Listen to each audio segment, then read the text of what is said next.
Hey there everyone, this is LuckySevenDX. Welcome back to Let's Play Mario and Luigi Bowser's Inside Story. In the last episode, we defeated a giant tower with Giant Bowser, the Tower of Yikk, and now we're inside the Tower of Yikk, where hopefully we're going to find a Yikk. And actually we will be finding a Yikk, spoiler alert. There's a lot of boo stuff around here though, and a creepy book, and there's a lot of the switches as well, by the way. Gee, I wonder what mechanic we're going to be learning in this area. Obviously, though, of course, before we have to do that, we have to do a Mario and Luigi section. So this is going to be very much like the Pumps Works, where we're going to actually have something we can do with Bowser, and also the door's locked, so no escaping here, just like the Pump Works. Bowser's sort of trapped in the area with a mechanic that he can do to manipulate his own body. And through that mechanic, we can sort of do stuff with Mario and Luigi inside his body in order to get something. In this case, we're actually able to follow the first dark here, because as you see all the boos around, and the blocks inside Bowser's body look like boos, you put 2 plus 2 together, and you realize this area is probably where we're going to be able to find some way to, catch up to the little worm thing. But this is Yikk, by the way. Didn't really mention him. He looks very much like Dr. Eggman. Another professor. What's with the professors having, like, freaking love for boos? They're spirits, and yet freaking Yikk. And, well, I guess he's not a professor. He's just Yikk. He's just a genius dude. So, genius as in boos. Why? Because, egad, fascination of boos, and then this guy, fascination of boos. They could have just thrown egad right here, and it would have made perfect sense. But instead they have some sort of dead ghost guy, which is kind of a little weird, but it works. It works. So this Boo-Ray machine, as you can probably imagine, is going to be the way we can do stuff with Bowser. So every time we hit the switch, it's going to turn it on or off.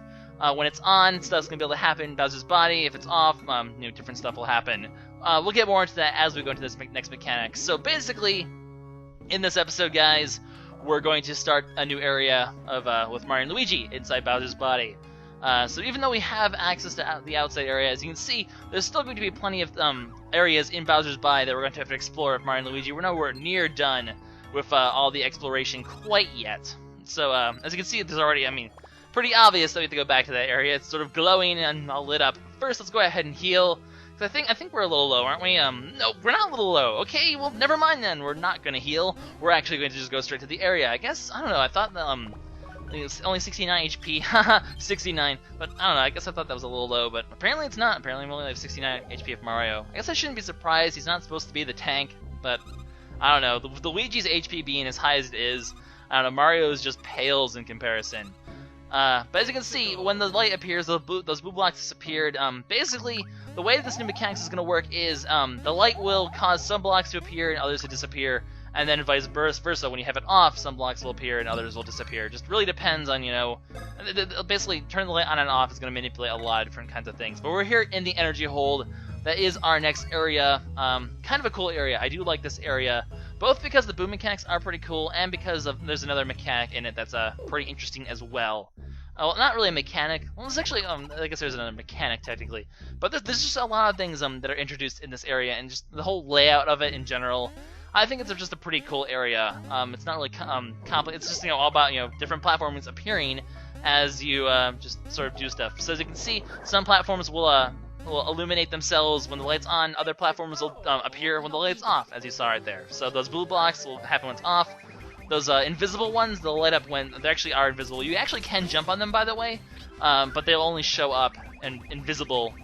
They will be visible if the light is on. Anyway, we have a new enemy here. These little sun-like cells. I always feel like I'm a little overpowered here because you can pretty much Mario can one-shot these guys already. But they will do an attack. Well, actually, one thing they can do, if there's one left, they'll actually split up into 2 of them.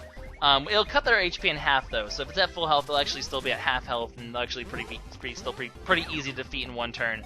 But then again, it is hard to fight enemies because, it does do something because, it takes longer to kill 2 1 HP enemies than it does 1 2 HP enemy, if that makes sense. The other attack that you saw there, well, they have a couple other attacks, but that attack basically just pay attention to which ball is red and which one's green as they as they get mixed up, sort of as he swirls them around. And the red one's obviously going to attack Mario, the green one will attack Luigi, so jump appropriately. Anyway, we're going to level up, and like I mentioned before, I feel like I'm overpowered even though, despite my low level, because I'm one-shotting these guys, but I think the reason for that, I guess the Partners in Time and Superstar Saga, the roulettes are a bit hard to manipulate. I feel like Bowser's Inside Story definitely has the easiest roulette to sort of make sure you get the max values in. So in case you haven't noticed, I've been getting a lot of really good values on every single level up. Unlike, say, Partners in Time, where, as you saw, if you saw that LP, there's plenty of times where Luigi wouldn't get anything, or would just get, you know, 1 stat increase, which sort of balanced it all out. Here, I think I'm sort of breaking the system in a way by just continuously getting like really high amounts on every single one. So I'm starting to get a little overpowered. And on top of that, I'm gonna kind of spoil this right now. By the way, as you can see, you can jump on these blocks if they're not visible. They do actually still exist, unlike the other blocks. Those other blocks do vanish if the light's on. But those invisible blocks, they actually will still exist, so they're not quite the same mechanic. But as you're gonna see here, the enemies in this area, they tend to be really, really hard to dodge. So because of that, I'm going to end up getting a lot of fights. Both my practice attempt and this one, I could not avoid a lot of fights. And I think I get a little bit over-leveled here, just because, you know, I'm going to be fighting so many enemies here. They're just really tough to dodge. I mean, that's sort of the peril of the whole 2D thing, you know, inside Bowser's body. Like, when you're in 3D, obviously, it's a lot more simpler to dodge an enemy. You just walk around it. In 2D, you have to jump over it. And with enemies going fast and having projectiles and all sorts of other stuff, and, you know, narrow passages like this, this area definitely has a lot of narrow passages. It becomes pretty much impossible to dodge these enemies. I mean, you can of course avoid fighting them by running away, but that costs actually a pretty hefty amount of coins, like 50 coins per running away. So I don't like to run away. I choose to fight, but because the enemies are so hard to avoid in 2D, I guess this is the part of the game where you kind of unintentionally get a little bit over-leveled if you're trying to, you know, stay low level, but still fight all the enemies you run into. Like I like to do. So, I mean, as you're gonna see, we're gonna actually be starting to accumulate quite a few levels just from this one area, just because, I mean, it is a really long section. It is definitely a very long section, and it's definitely tough to avoid all the enemies. And we've only seen one type of enemy. There's actually, technically, in terms of, there's actually four types of enemies. I was gonna say 3, but there's actually 4 types of enemies here, and those sun things. And other stuff, really hard to dodge. So, anyway, I might as well explain this mechanic while we're here, though. What's going to happen is, there's 5 pipes to go in. In each of these pipes, we're going to sort of get a piece of the star panel thing. Once we get all 5, we can access that door and move on. So there's basically 5 sections we have to do here. Now, believe it or not, you cannot do them in just any order. There is a certain order you have to do them in. Well, I mean, you don't have to do it in exactly the order I'm doing. There is a little bit of leeway, but basically the order that you should be going in is either the left one or the right one. You have to do those 2 first. Doesn't matter which one you do first, left or right. But you know, if you're talking about the star, you know, left and right. Then we have to do the top one, and then we have to do the lower left and the lower right one. That's because as you're getting these star panels, they will actually combine to form different patterns. Those patterns will be needed to actually access, you know, stuff like the upper one or the lower left and lower right ones. They'll actually need those panels to continue. That we're actually, along the way, we're going to learn a new mechanic, because, as we've seen before with Mario and Luigi, they tend to learn new moves in these areas as well. You know, Bowser learns his new techniques from Mario and Luigi sections as well, as you've seen. But also, like the spin jump and the hammer thing. Mario and Luigi do tend to learn new techniques along the way, and we will be learning a new technique in this energy hold, and that's precisely why you have to do it in a certain order, because you have to actually accumulate this technique while completing the star door. So this star door is the main thing of the energy hold. I think it's kind of cool that they have like 5 different sections you have to go to just to complete this one puzzle. I actually think it's a pretty cool mechanic. It does suck that you can't do it in any order, but I guess that's really how it works. As you did see, there is a new, I guess I should probably mention these new enemies, and the star things you saw did have another attack. They can also, I don't even remember how it works, but they'll, one of them, it requires both of them to attack this way. So if they do a split, they'll never do this attack, because both of them need to have, you know, active attacks ready, if that makes any sort of sense. But the guy will, you know, throw energy balls to the other one, and you have to memorize the order in which they're thrown in, because that's the order in which he's going to fire them. You know, red obviously for Mario and green for Luigi. Anyway, now that those guys are out of the way, let's talk about the new enemy. This enemy is the, look how much damage I'm taking. Because this enemy is like the bane of, this guy is so hard. I hate these guys. Luckily, we do have the badges to heal ourselves for 30% of our HP, which will help keep us a little bit afloat. Although, as you can see, they do cause poison damage as well. So even though we have the nurse socks for Luigi and this, the health badge, I mean, these battles will wear you down. They're called Piranha Corpse, though. As you see, they have 2 different attacks. The easy one is the one where they shoot the little blobs in the air, and you have to look on the top screen to see if it's red or green for Mario or Luigi, and then hit the hammer appropriately. The annoying attack, and I hate all attacks that do this sort of thing, the ones where basically, you know, they have this little spray back and forth, you jump over them. The perspective is always so hard to figure out how to appropriately jump. So those are the 2 attacks. Very annoying. You can do a lot of where the heck is Luigi? What? How did Luigi get down? How did he get down there? How did we make it all the way over here? Well, I don't understand. I don't understand how Luigi... What? Okay. Sure. Speaking of which, I should probably actually explain this mechanic. I actually kind of forgot to do that. As you can see, when the light is off, you can view enemies, question mark blocks, and Mario and Luigi. When it's on, you can view the platforms. So when you have it on, you don't know where Mario and Luigi is or any of the items or enemies, so you're going in kind of blind. But when it's off, you're going in blind that you can't see the platforms. So you have to really choose one or the other. Do you want to be able to see Mario and Luigi, or do you want to be able to see the platforms? Generally, because the screen centers on Mario and Luigi, you can get a pretty rough estimate of where they are. Although apparently somehow we lost Luigi in that whole exchange. I really don't know how that happened. Freaking Luigi! What the heck? First you're freaking baby Luigi in Partners in Time doing crazy glitchy shit, and now in this game you're doing glitchy shit. What the hell? But that's apparently what Luigi does. Head up here on the top section because we're actually going to get some more attack pieces, because as you've seen there are attack pieces in this area. We're going to have to go ahead and collect some, so let's see if we can get this thing. Yeah, I hit that! Bullshit, I hit that. But apparently, according to this thing, I didn't. But we're going to... No, come on! Okay, third time's the charm. Third time is the charm. But as you can see... Apparently it's not the charm. As you can see, there's definitely a lot of interesting things that they do with the whole Blu-ray machine, turning it on and off. You're going to see a few sections where they do that whole, you can see the platform, you can either see the platforms or you thing, like that whole screen thing. I find that really interesting, actually. I think it's a really, really cool mechanic that they threw in the area. It's a bit tricky, too, because you have to be constantly switching it on and off to make sure you're not missing out items, because none of the item blocks will show up unless you do this. Anyway, the other two new enemies in this area, we actually just encountered them both. These little blue things. As you can see, we found a red one, but they became a blue one. The way that this works, they can actually there's actually 3 different forms that they're going to interchange in. They always start in or they usually start in the speed form though. But there are going to be a bunch of different forms they interchange with. These are called speed peps. Well, they're either speed peps, pow peps, or defense peps. And as you can see, they're named after a certain. They're actually named after attributes because they actually mimic the attributes. The power one's about powerful hits, the speed one's about quick hits, and the defense one doesn't really do anything actually. And that's because all these enemies will actually have a second. As you can see, actually, I'm switched to the defense one right here.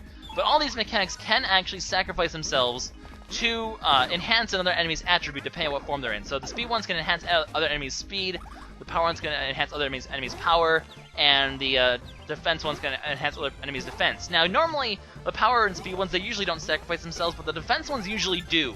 So if you see a defense pep, make sure you do as much damage as you can to the other enemy, in this case the Pwallop, which, as you've recognized, it's a rehash of an enemy from... The enemy I couldn't fight very well, I still can't fight him very well, from Pumpwork. It's in a more powerful form that does shockwave attacks as well. So, I guess it's just a more enhanced form of it. So, just like the other one, they will do more damage if they get bigger, but then you just finish them off. They do have a lot of health, so just finish them off as fast as possible, and hope that the defense peps won't try to enhance the defense. Because that's where these guys get really annoying. If they enhance the defense of a Pwallop, or especially if they enhance the defense of a Piranha Plorp, those annoying enemies with the poison, they can make things a bit tough, because those enemies with enhanced defense, especially the Piranha Plorps, which that stream of poison does so much damage if you screw up the timing. Like, as you saw, it just racked up a ton of damage. And if you have defense, they're surviving for longer, they're doing more damage to you. So, yeah, make sure you try to kill the defense peps as fast as possible, or if you know you can't kill them, do as much damage as you can to the other enemies before they get their defense power-up. Because most of the time, the defense ones, especially if they're low on HP, they will actually enhance the defense of another enemy. The power ones, I'm going to show off what the power ones do later, because their attack, you usually just hit them with a hammer, but there is a bit of a trickier thing to do. And that's also, I believe, as you saw, I think I actually showed it off, you can actually counterattack the speed peps as well. So, but the timing for that's really tough. I wouldn't recommend trying to counterattack the speed peps, just focus on dodging them. They're a bit tricky to counterattack because they're so fast. Anyway, so as you saw, we did get one of the pieces. So we're going to actually spend the rest of this episode getting the second piece. And the mechanic in this room, because each room has its own mechanic, is basically these blue blocks, which will move, or, well, they won't. The problem is, once again, the problem for recording these videos is things that flicker don't show up very well the way I record things. So they're actually flickering. When they're flickering, Well, actually, you can see when they're doing the little shy boo pose. That's also indicative of that they switch. But basically, if it's off, they'll be flickering and they'll actually be able to move around. But they won't be solid, so you can't jump on them. And also, this is how the power pep works. As you can see, you actually have to do multiple hammer hits because you'll actually continuously try to dodge your hammer hits.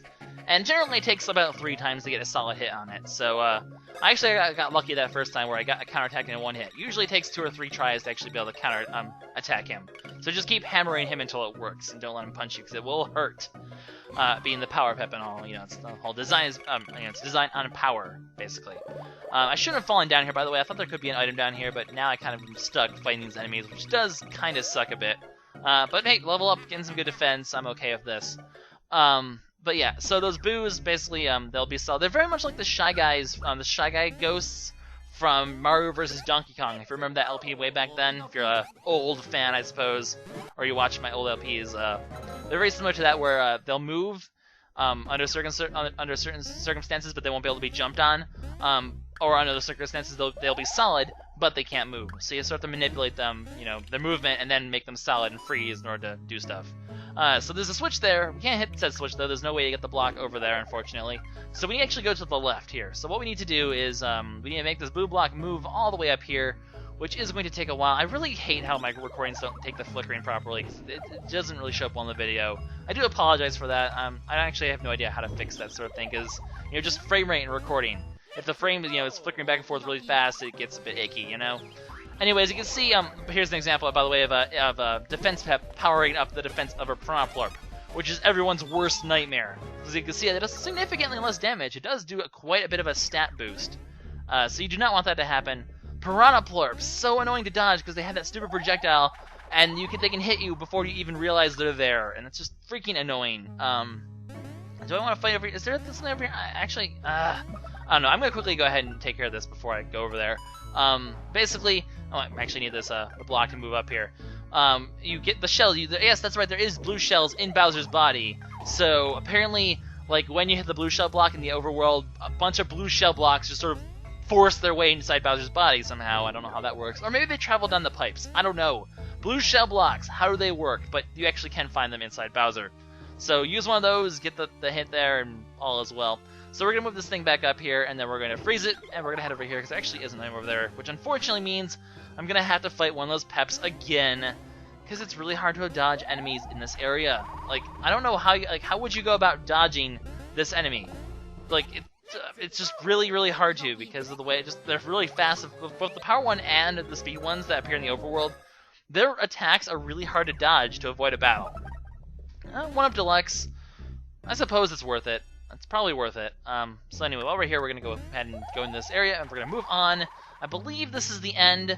Yes, it is. So with that, guys, this is LuckySevenDX signing out. I will see you guys next time for more Bowser's Inside Story. One thing before I go, every single one of these sections will have something you can climb up and get an item on top with these invisible blocks. So make sure you get that every time you complete a section. But yeah, I'll see you guys next time for more Energy Hold. Bye-bye.